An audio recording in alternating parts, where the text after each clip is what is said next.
No último programa, a forma de Deus é adicionar alguma coisa maior. Havia ressurreição nele. Ele não era a ressurreição e a vida. Hoje com o pastor Joseph Prince. Como Jesus, não existe nada grosseiro no seu jeito de ser, nas suas palavras. Era um servo lavando os pés, não era serviçal. Suas características eram lindas. Ele era totalmente balanceado no seu caráter. Verdadeiro, mas gentil. Algumas pessoas são gentis, mas perdem sua verdade. Não dizem a verdade. Não têm coragem de dizer a verdade. Nossos filhos precisam ouvir a verdade. Se algo é venenoso, temos que dizer isso para eles. Algumas pessoas são tão verdadeiras, mas não têm amor. Fale a verdade em amor. Posso ter um amém, irmãos? Jesus é a melhor farinha. E sobre ela derramará óleo. Óleo simboliza o Espírito Santo. Jesus não era só a melhor farinha, era ungido. Todas as suas ações eram motivadas e guiadas pelo Espírito Santo. Amém? Colocará o incenso. Significa todos os seus pensamentos e palavras subiam como perfume agradável para Deus. Que material importante para a nossa santa meditação, irmãos. Podemos meditar nisso. Às vezes estou fazendo exercícios e a minha mente está tão vazia. Eu estou caminhando, subindo uma ladeira e eu começo a meditar nisso. Eu penso, a melhor farinha. A melhor farinha. É tudo que eu posso dizer. A melhor farinha. Não precisa citar um versículo longo. Diga, farinha melhor. A melhor farinha. Então eu digo óleo. Depois eu digo incenso. Eu falo tudo sobre ele. O pai ama isso. O pai gosta de ouvir a respeito do seu filho. Voltemos ao texto. É oferta preparada no fogo de aroma agradável ao Senhor. Certo? Aroma agradável ao Senhor. Tudo é queimado. Vamos para o verso 4. Faziam pães finos com essa farinha. Note que duas coisas são mencionadas. Bolos feitos sem fermento, amassados com óleo. E pães finos sem fermento, untados com óleo. Lembre-se que no ventre virgem, o divino Filho de Deus foi misturado com óleo. Por isso o anjo Gabriel disse a Maria, o santo que será concebido no teu ventre será chamado Filho de Deus. O Espírito Santo te cobrirá. Você vai ter um bebê. Sem participação humana, o Espírito Santo te cobrirá. Ele estava misturado com óleo. Sua pessoa foi misturada com óleo no ventre da sua mãe. Quando ele tinha 30 anos, a próxima unção. Ele foi untado com óleo. Agora a unção veio. Primeiro misturado, depois untado. Ele saiu do Rio Jordão e o Espírito Santo desceu. A propósito, para aqueles que acreditam somente em Jesus, Jesus o Pai, Jesus o Filho, Jesus. Essa doutrina encontra aqui um problema, porque aqui nós vemos que ele saiu da água, o Pai falou, você é o meu Filho amado, em quem tenho prazer, e o Espírito Santo desceu em forma de pomba. Nós temos aqui 3 pessoas divinas e um Deus. Quem acredita nessa doutrina tem que acreditar no ventriloquismo. O Deus triuno. Um Deus, irmãos, um Deus. Deus triuno. Posso ter um amém? Voltemos à 2 Reis. Tragam farinha, sirvam a todos. E já não havia mais perigo no caldeirão. Pastores e líderes, nossas pregações não são perfeitas. Não somos perfeitos. Precisamos ter o Senhor Jesus no nosso sermão. Ele vai purificar o resto se houver no nosso sermão alguma impureza. Em toda pregação tem opinião humana, toda pregação tem uma tradição, toda pregação tem ignorância que se manifesta. Mas quando colocamos Jesus, ele purifica tudo. Nesse mundo de maldição, o impuro faz o puro impuro. Mas quando colocamos Jesus, ele é maior do que a impureza. Quando ele toca o impuro, ele se torna puro. Quando a farinha foi colocada na panela, toda a morte desapareceu. Nosso Senhor Jesus Cristo entrou no caldeirão da morte, na cruz, por você e por mim. Quem saiu lá de dentro? nosso Senhor Jesus, mas a morte foi destruída. A morte teve que pedir arrego ao único homem que não se prostrou diante dela. Todos os homens têm medo da morte. A Bíblia diz que Jesus assumiu a forma de homem, carne e sangue, e passou pela morte. Ele nasceu para morrer. Seu corpo existia para morrer. Por que morrer? Para que com sua morte ele destruísse aquele que tinha o poder da morte, o diabo. Aqui termina a história. Ela foi contada em 7 versículos somente. Vamos começar uma outra história. Veio um homem de Baal Salissa trazendo ao homem de Deus 20 pães de cevada feitos dos primeiros grãos da colheita. Perceba bem. Parece que o Espírito Santo uniu esses 2 milagres. Fala da comunhão e fala do dízimo. Porque hoje recebemos a melhor farinha na ceia do Senhor. Por isso Jesus disse, fazei isso em memória de mim. Existe uma grande mentira que tem sido dita, que diz que antes do apóstolo João partir, ele viveu uma longa vida. João, o apóstolo, ele escreveu suas 3 epístolas. Ele advertiu a respeito dos agnósticos. E os agnósticos não creem que Jesus veio em carne e sangue. Eles creem que ele foi uma consciência cósmica. Você tem Cristo em você, Cristo está em você, Cristo está naquele que está na rua. Temos que internalizar para entrar em contato com a consciência cósmica de Cristo. Como eu sei? Porque eu fazia parte disso. Nova era. Isso é muito perigoso. Traz morte para a nossa alma. Todas as vezes que participa da ceia, você se opõe a isso. Existe o pão e existe o vinho. O corpo e o sangue. Quando você participa, você destrói a doutrina dos agnósticos. Todo espírito que nega que Jesus Cristo veio em carne não procede de Deus. É o espírito do anticristo. A ceia é isso. O inimigo vai atacar você, vai vir contra você. Na semana passada eu preguei sobre a ceia, certo? O que aconteceu essa semana? O meu filho ficou doente. Na quinta-feira, teve uma febre alta. Durante a sua vida de bebê, ele só tem 2 anos e meio, mas durante sua vida, como um bebê, um menino, ele nunca teve febre com mais de 39 graus. 39,5 é febre muito alta. Os médicos dizem que essa temperatura é realmente muito alta, não sabia o que fazer, e o diabo disse, onde está o seu ensinamento sobre a ceia? Você tem que correr para o hospital, leve o seu menino para lá.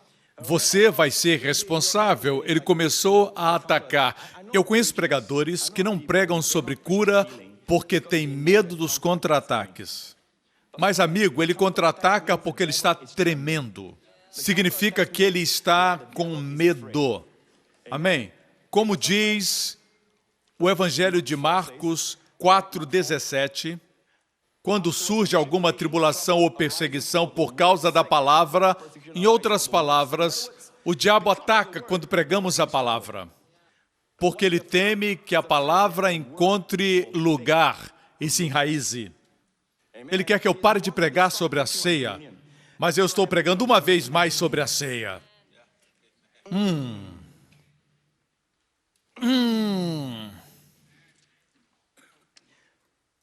Naquela noite, quando ele estava com 39 graus de febre, eu o coloquei na cama e eu participei da ceia em favor dele.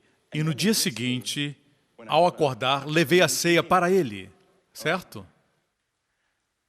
Eu disse, Justin, esse é o corpo de Cristo, coma. Sua temperatura ainda estava alta e ele comeu. E eu o levei para o meu escritório, o coloquei no meu colo, estávamos lendo algumas histórias da Bíblia, de Jesus curando o leproso. Ele não queria brincar ou correr, ele ficou quietinho.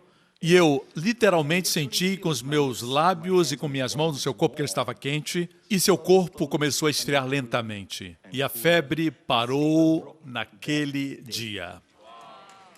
Obrigado pelas orações para vocês que sabiam. Ele está bem. Não tem mais febre.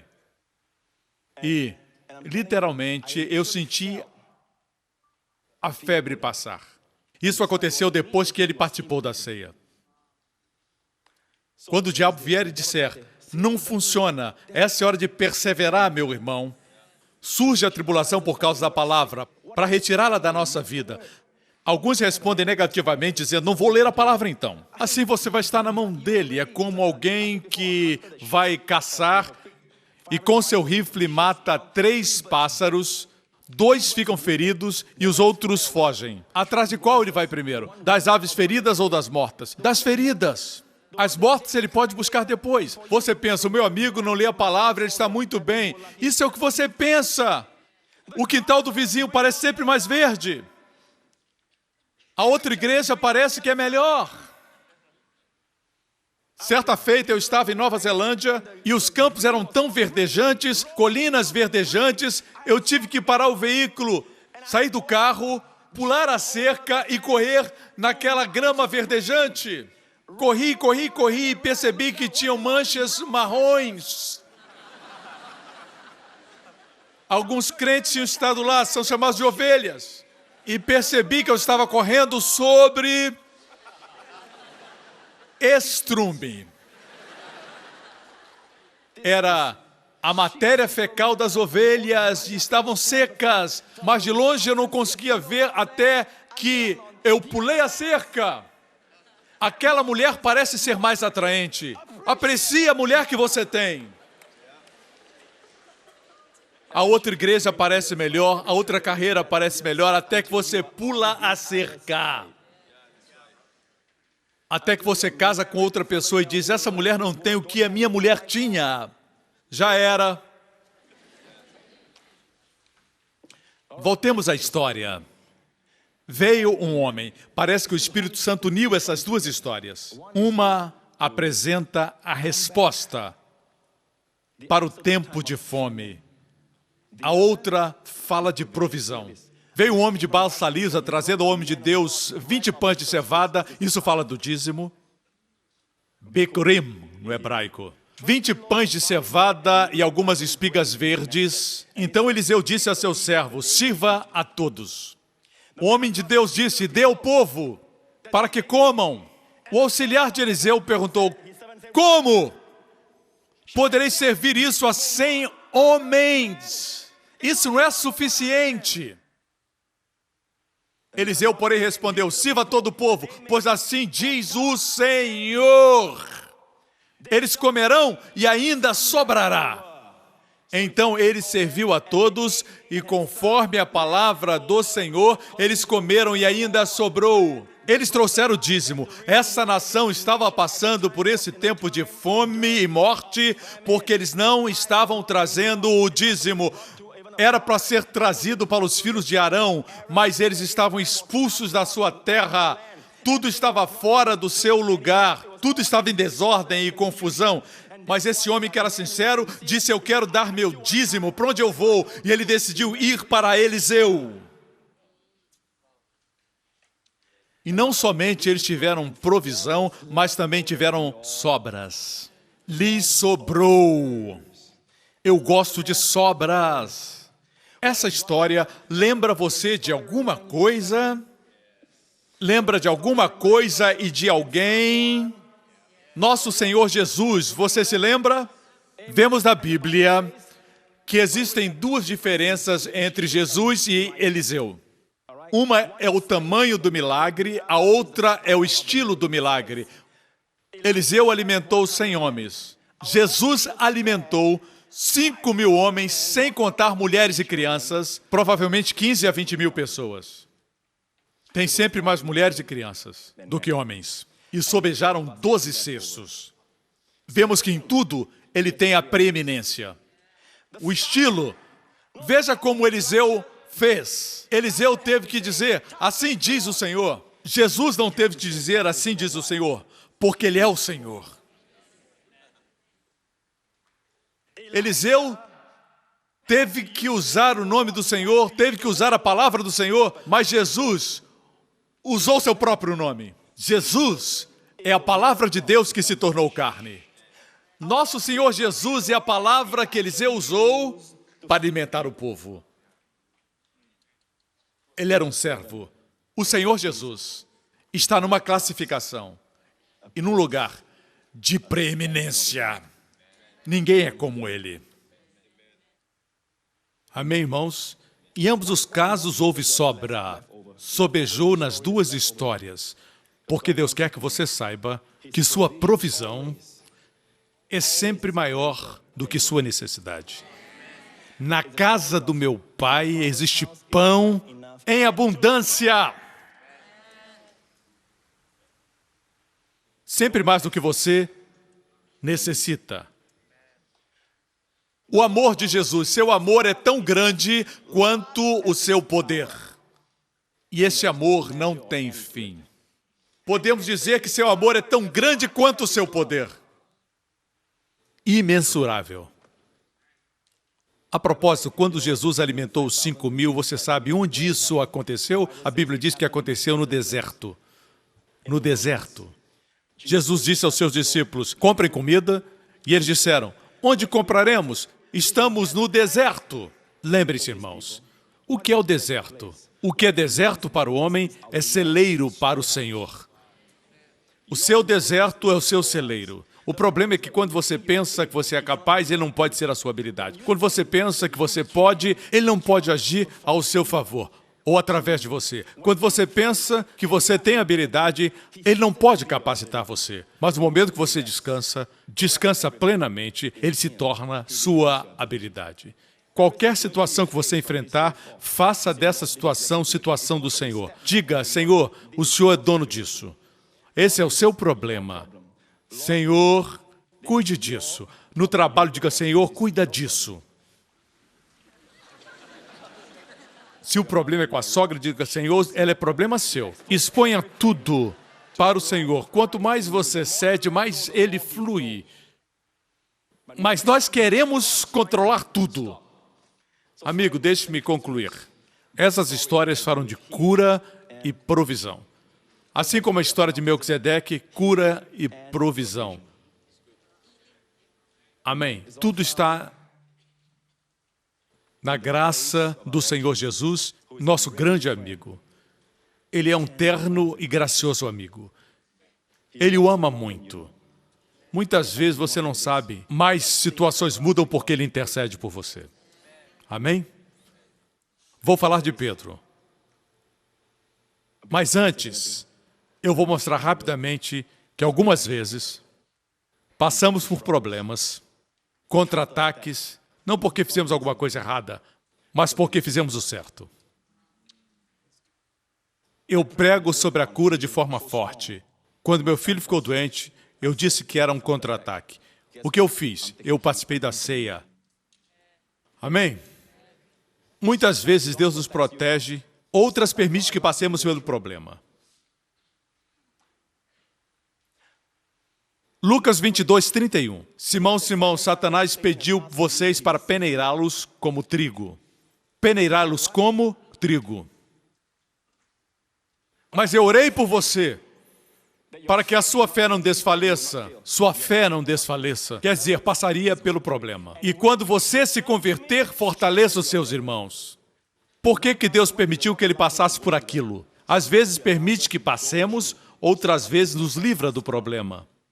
Se ele permite que você passe pelo problema, é porque ele vai levá-lo para uma posição mais alta. Vai alcançar riquezas maiores. Eu acho que esse foi o caso de Pedro. Eu vou explicar por quê. Satanás pediu para peneirá-lo como trigo. É porque havia algo em Pedro que precisava ser peneirado e o diabo sabia. Ele pediu que Deus permitisse e Deus permitiu. A única coisa que o Senhor pediu foi que sua fé não desfalecesse. E até profetizou que ele iria se converter. Viu? A razão está no versículo seguinte. Pedro disse, estou pronto para ir contigo, para a prisão e para a morte. Ele estava muito autoconfiante. Isso mostra porque o Senhor disse, vai passar por isso. Mas sua fé não vai desfalecer e vai se converter. vai ficar mais forte e vai fortalecer os outros. Me escutam, irmãos. Pedro, antes que o galo cante hoje, 3 vezes você me negará. Às vezes não compreendemos o contexto. Vamos ao último versículo. O salmista diz no Salmo 66, deixaste que os inimigos cavalgassem sobre a nossa cabeça. Já se sentiu assim? Deus permite isso. Você confessa o favor de Deus. O pastor Prince fala do favor de Deus. E ainda assim, homens cavalgam sobre sua cabeça. Porque permites, Deus? Passamos pelo fogo e pela água, mas a um lugar de fartura nos trouxeste. Veja qual foi o desfecho. O desfecho foi sair de um lugar ruim e ir para um lugar de fartura e bênção. A versão livro, mas finalmente trouxeste-nos para a abundância. E a palavra hebraica é revaia. Revaia vem de revá. A etimologia da palavra revaia é a palavra que os judeus usam para intoxicado. Essa palavra quer dizer mais do que o suficiente. Significa supersaturado. Deus o levará para um lugar de maior abundância e riquezas, saúde e provisões. Antes do inimigo atacá-lo, tem que pensar 2 vezes, porque você vai ser melhor do que você entrou. Não existem despojos a não ser que exista uma guerra. Irmãos, estamos em guerra, mas não tenham medo.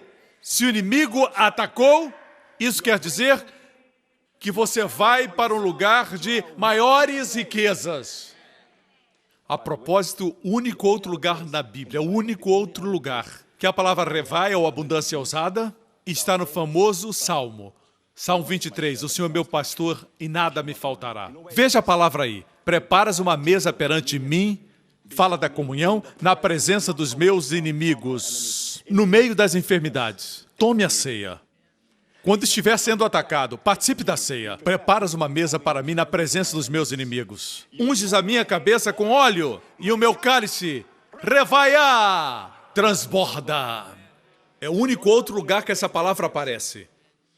Se Deus permite que os inimigos cavalguem sobre sua cabeça, que pisem em você, seja quem for, e você diz, Senhor, onde está o teu favor? Tranquilo. Se parece que está passando pela água e pelo fogo, olhe para o desfecho. Você vai romper. E quando você romper, vai estar mais alto do que quando entrou. Um lugar de abundância. Lugar onde vai transbordar. Glória a Deus. Concluo aqui minha pregação. Aleluia. Glória a Jesus. Todas as cabeças baixas e olhos fechados nesse lugar. Ou onde você estiver assistindo, daqui a pouco vou orar por você para Deus protegê-lo. O Senhor Jesus ensinou para que oremos desta forma. Oremos, não nos deixes cair em tentação. Ele nos ensinou a orar assim. Algumas tribulações Ele nos permite passar, quase sempre para eliminar a justiça própria da nossa vida e nos tornar mais humildes. Mas você nunca vai passar por uma tribulação que Ele não tenha permitido. Se você passar pela tribulação, você vai sair para uma posição mais próspera. Onde você estiver, diga assim, pastor, ore por mim, eu quero Jesus como meu salvador pessoal. Amigo, Ele morreu na cruz por seus pecados, o justo morreu pelo injusto, o Filho de Deus levou os seus pecados. Todos nós conhecemos João 3,16, mas João 3,17 diz assim, Deus não enviou seu Filho ao mundo para condená-lo. Ele não veio ao mundo para condená-lo, mas para salvá-lo, salvar o mundo. Se esse é você, onde você estiver agora, faça essa oração depois de mim. Oremos em voz alta. Você que assiste pela televisão, faça essa oração do profundo do coração. O Senhor vai escutar. Ele está aí com você. Diga, Senhor Jesus, o Senhor é totalmente desejável. Eu agradeço porque o Senhor deixou tudo para vir e viver como um homem, viver uma vida perfeita e oferecer o corpo perfeito como uma oferta naquela cruz. O Senhor levou todos os meus pecados, toda a minha maldição, todas as minhas enfermidades, sem exceção. O Senhor as levou no seu próprio corpo. E no terceiro dia, Deus o ressuscitou.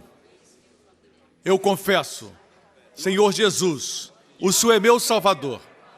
O Senhor é o Cristo, o Filho do Deus vivo. E o Senhor é meu Senhor.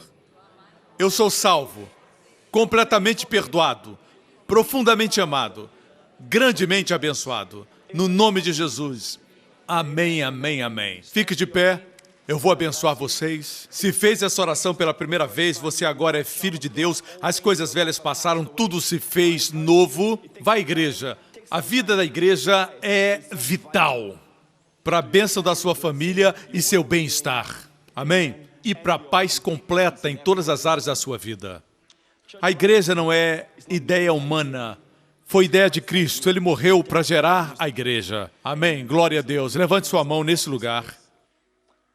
Nessa próxima semana, o Senhor sabe o que nos espera e o que espera a nossa família. O Senhor disse a Moisés que iria à frente. Eu escuto o Senhor dizendo, eu vou à sua frente. Eu vou adiante preparando os dias dessa semana para você. Eu darei vitória. Se você olhar para mim como o seu pastor, nada lhe faltará. Olhe para mim. Não olhe para as tempestades. Não olhe para as vicissitudes da vida. Olhe para mim, diz o Senhor. O Senhor o abençoe e sua família com as bênçãos de Abraão. O Senhor guarde você e os seus amados, preserve e os seus amados de todo o mal, de todos os perigos e acidentes, de toda a infecção, de toda doença e enfermidade, de todos os poderes das trevas, do poder do maligno. O Senhor faça sua face brilhar sobre você, seja favorável para com você, sua face brilhe sobre você. O Senhor conceda seu favor sobrenatural e superabundância. O Senhor levante a sua face sobre você e sua família e conceda a você e aos seus amados sua paz, bem-estar, bênção e paz em todas as áreas da sua vida. No nome do Senhor Jesus. E todo o povo diga amém. Deus o abençoe. Obrigado por sintonizar no programa de hoje. Esperamos que tenha sido uma bênção para a sua vida. Para mais informações sobre o programa da Igreja New Creation, acesse o site ncctv.org.sg. Lá você poderá se inscrever para receber um devocional diário do pastor Joseph Prince. Seja incentivado e fortalecido todos os dias e saiba o quanto Deus lhe ama através desses devocionais. Acreditamos que seu dízimo pertence à igreja que você frequenta e oramos para que você seja grandemente abençoado, altamente favorecido e profundamente amado.